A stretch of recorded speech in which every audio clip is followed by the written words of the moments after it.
bahwa memang tidak ada keselamatan bagaimanapun ibadah yang kita lakukan kalau birrul walidain, berbuat baik kepada kedua orang tua kita adalah tidak beres. Makanya di dalam Al-Quran ada pembahasan khusus, namun pembahasannya itu bersambung dengan kesyirikan. Ayatnya adalah satu. Allah Subhanahu wa taala berfirman di dalam Al-Quran, wa qada rabbuka alla ta'budu illa iyyah. Wa qada, Allah telah memerintahkan, mewajibkan bahwa jangan menyembah selain daripada Allah Subhanahu wa taala. Atau bahasa kita adalah musyrik. Bahasa hadis juga mengatakan syirik. Jadi Allah Subhanahu wa taala memerintahkan kepada kita sebelum kita akan bersihkan ini, maka juga harus kita akan berbuat baik kepada kedua orang tua. Manusia tidak mampu dia berbuat baik kepada kedua orang tuanya selama ada kesyirikan di dalam jiwanya. Makanya ayat ini, wa qada rabbuka alla ta'budu illa iyyahu wa bil walidaini ihsana. Adalah mustahil kalau ada anak misalnya atau orang tua yang mereka masih syirik, mempersekutukan Allah Subhanahu wa taala, mustahil dia berbuat baik kepada kedua orang tuanya. Sebagaimana hadis Rasulullah SAW mengatakan, ihfazillah, jagalah agama Allah, termasuk adalah kesyirikan. Yahfazuka Allah Subhanahu wa taala memelihara kalian. Artinya Anda dihormati anaknya yang Anda tidak sangka bahwa kenapa saya dimuliakan anak saya. Itu adalah petunjuk Allah Subhanahu wa taala, sebab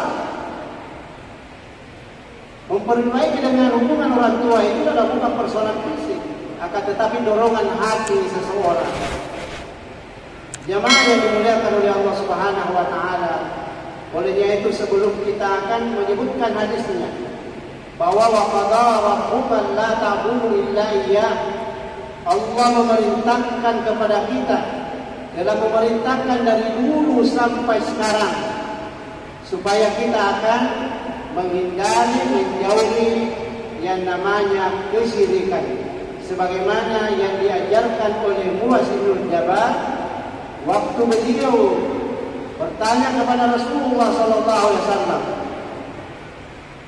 Muaz bin Jabal adalah seorang sahabat yang dia tugas pokoknya adalah dia sebagai imam di Masjid Quba di Madinatul Munawwarah, dan dia juga banyak mengajar. Dia bertanya kepada Rasulullah SAW, ya Rasul, wahai Muhammad, tunjukkan saya jalan ke surga. Dia jalan ke surga bukan dia tanya bahwa berapa pahala kalau saya mengerjakan salat sunnah begini, berapa kalau saya akan mengaji, berapa pahalanya, tidak. Yang dia tanyakan adalah berapa jalannya ke surga, bagaimana caranya jalan ke surga. Setelah mendengarkan ayat ini, wa qada rabbuka la ta'budu illa iyyah, maka Nabi dia mengatakan ta'budullah, engkau beribadah kepada Allah Subhanahu wa taala, wa la tusyriku bihi syai'an, dan tidak mempersekutukannya. Subhanallah, ini bukan sekarang saja yang namanya kesyirikan, tapi pada zaman Rasulullah SAW adalah lebih gawat lagi. Makanya sekarang mudah-mudahan dengan ilmu ini kita saling mendakwakan kepada keluarga kita, sebab kalau ada keluarga dia beribadah, salah sunnahnya baik, salah fardunya baik, tapi dia tetap dia syirik, maka dia tidak ada harapan, dan kita harus merasa kasihan bahwa beliau itu adalah sesat yang selama-lamanya sampai di akhir zaman.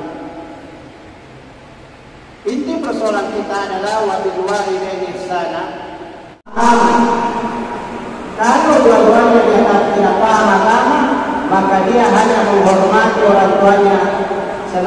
dia masih banyak harta. Yakin saja, kalau ada orang tua dia adalah pelaku syirik, maka anaknya dia menghormati selama hartanya dia banyak. Selama tidak ada lagi harapan, maka anak itu adalah durhaka kepada kita. Ini hadis yang mengatakan ihfazillah yahfazullah. Peliharalah agama, insyaallah Allah akan melihara kalian. Dan ini yang kita khawatirkan semuanya. Yang kita wanti-wanti bagaimana setelah saya tua nanti. Apakah anak saya masih menghormati atau tidak? Jelas pertanyaan yang sudah terjawab di dalam hadis. Selama Anda menjauhi dari kesyirikan itu, insyaallah anak akan berbakti kepada kedua orang tuanya. Sebagaimana Rasulullah SAW dia sebutkan, ya rajulun ila Nabi sallallahu alaihi wasallam. Seorang laki-laki dia datang kepada Rasulullah SAW. Di dalam ilmu hadis, kalau orang tua sudah, kalau laki-laki sudah disebut, maka ikutlah perempuan. Tidak ada khusus perempuan diabadikan di dalam hadis. Akan tetapi kalau sudah disebutkan laki-laki, maka ikutlah perempuan. Ya rajulun ila Nabi sallallahu alaihi wasallam, syahidtu anna la ilaha illallah. Orang ini dia datang kepada Rasulullah, kemudian dia mengatakan syahidtu la ilaha illallah. Saya sudah mengucapkan kalimat tauhid la ilaha illallah. Tiada Tuhan selain Allah, annaka Rasulullah sallallahu alaihi wasallam, bahwa Muhammad itu adalah utusan Allah Subhanahu wa taala. Setelah itu Nabi kan bertanya, ada apa lagi? Kamu datang bertanya semua itu. Maka Nabi mengatakan, selesai pertanyaannya, dia mengatakan salawatul khams. Saya juga ini salat berjamaah saya, salat fardu saya luar biasa. Tidak pernah saya alpa di dalam salat berjamaah. Saya salat lima waktu pas-pas. Ada waktunya, tidak pernah saya terlambat.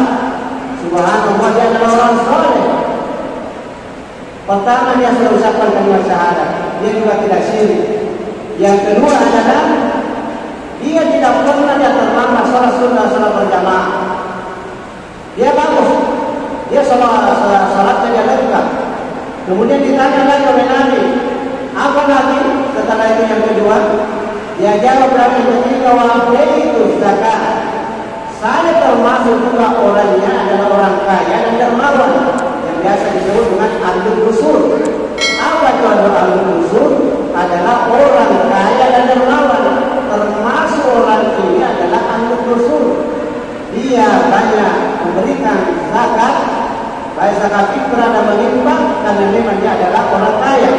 Wajib zakat, ya Rasulullah, kalau tiba sampai selisah harta saya akan keluarkan dengan baik. Maka Rasulullah mengatakan, apalagi bulannya? Dia mengatakan, pada subuh Ramadan, saya kalau datang bulan Ramadan, saya akan berpuasa di bulan Ramadan. Dan bukan itu saja, puasa sunnah saya lakukan. Subhanallah. Kemudian apa lagi? Dia mengatakan, saya laksanakan juga ibadah haji. Berarti ini adalah orang ini adalah sudah sempurna agamanya, karena 5 rukun Islam ini sudah dikerjakan semuanya. Kemudian Rasulullah SAW setelah dia mendengarkan begitu, dia naikkan dua tangannya. Dia begini tangannya. Malam ya'uqu liwalidayhi. Kalau Anda memata, seandainya orang ini dia meninggal ala hadza, dia meninggal dengan tadi apa yang disampaikan itu, dia syahadatnya bagus, sholatnya dia bagus, zakatnya dia bagus, kemudian hajinya, puasanya dan semua ada oke, maka dia katakan mamata ala hadza, kalau dia meninggal orang ini, maka dia ma'an nabi, dia bersama nanti di hari kemudian para nabi. Yang kedua, para siddiqin, para syuhada yang mati syahid, semua berkumpul di hari kiamat karena dia semuanya ibadahnya. Namun Nabi mengatakan malam ya'uqu 'uquli walidaini, kecuali selama Anda tidak durhaka kepada kedua orang tuamu, maka Anda menemani Nabi, menemani para sahabat. Tapi kalau Anda durhaka kepada kedua orang tuamu, maka neraka jahanam bagi. Coba bayangkan bagaimana ibadah yang kita lakukan, bagaimana pahala yang kita raih di bulan suci Ramadan. Kalau kita akan durhaka kepada kedua orang tua, maka tidak ada harapan. Malam ya'uqul walidain. Orang ini selama dia tidak durhaka, maka dia bisa masuk dalam surga. Akan tetapi kalau dia durhaka kepada kedua orang tuanya, dan ini kita lihat ternyata manusia itu memang kita dapati ada orang biasa rajin salat berjamaah, biasa rajin salat menimpak, tapi tidak baku jodoh dengan ibunya. Apalagi kalau dia sudah meninggal ibunya, tidak baku jodoh lagi bapaknya. Ini semuanya tidak benar. Haram menurutnya, dan dia dijanjikan oleh Allah Subhanahu wa taala adalah neraka jahanam.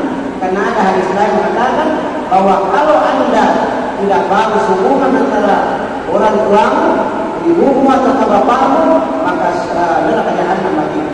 Jadi makanya itu pembahasan ini memang dari dulu sampai sekarang kita melihat banyak hadis. Sampai ada sahabat karena dia mendengarkan Rasulullah SAW bahwa di Madinah Munawwarah kalau dia pergi berperang mempertahankan agama Allah Subhanahu wa taala, dia mau ikut ke sana karena dia janji adalah surga. Ditanya oleh Rasulullah SAW, apakah ibu dan bapak masih hidup? Dia mengatakan masih hidup. Dia katakan berjihadlah di situ, peliharalah kedua orang tua itu, karena itu adalah surga bagimu. Subhanallah, jemaah yang dimuliakan oleh Allah Subhanahu wa taala, yang masih ada orang tuanya, perbaikilah. Fala taqul lahu ma'ruf, jangan membentak dia. Kalau misalnya orang tua itu dia tua kepada kita, misalnya kudi di belum macua, biasanya tidak senang ya kudi belum macua. Ya kumatola di rumah kota pada takut lau ajaran Al-Quran aja lalu waktu dan ada kata-kata kasar. Perlihatkan wajah yang baik, karena ibu bapak kita itu adalah surga kita. Kapan tidak ada itu maka tertutuplah surga kita. Tapi bagaimana kalau orang-orang yang paham agama dan ternyata mampu dia mengamalkan dan dia mengusung hawa nafsunya, karena bisikan setan juga di situ, dia mengatakan la taulanna lahu siratal mustaqim. Kalau kita akan berbuat baik kepada kedua orang tua, selalu ada bisikan orang tua menjadi. Makanya orang tua itu sebaiknya dia paham zikir-zikir Allah Subhanahu wa taala yang diajarkan kepada Nabi kita Muhammad SAW. Bukan berarti dipelajari zikir itu untuk kita akan mendapatkan pahala yang banyak. Akan tetapi bagaimana indahnya kalau dia datang anak-anak di rumah kita, dan dia orang tuanya, kedua orang tuanya hanya dia berzikir. Bukan lagi dia berpikir hartanya bagaimana kalau di sini, bagaimana di situ, tapi dia sudah dekat dengan Allah Subhanahu wa taala. Sebagai kesimpulan bahwa ternyata tentang masalah syirik dengan birrul walidain adalah satu ayatnya, dan saya melihat ada dalam hadis di mana ada cerita tentang masalah syirik, maka di situ juga disebutkan birrul walidain. Berarti di sini bisa sederajat. Apabila manusia itu tidak perhatikan agama, maka tentu hati anak kita dia tidak sampai dia rasa kasih sayangnya begitu tinggi kepada kita. Akan tetapi kalau orang tuanya adalah dia pelihara itu, dia indahnya itu, maka insya Allah agama anak-anak dia pandang sebagai orang tuanya yang baik adalah penghuni surga. Akhirul kalam, assalamualaikum warahmatullahi wabarakatuh.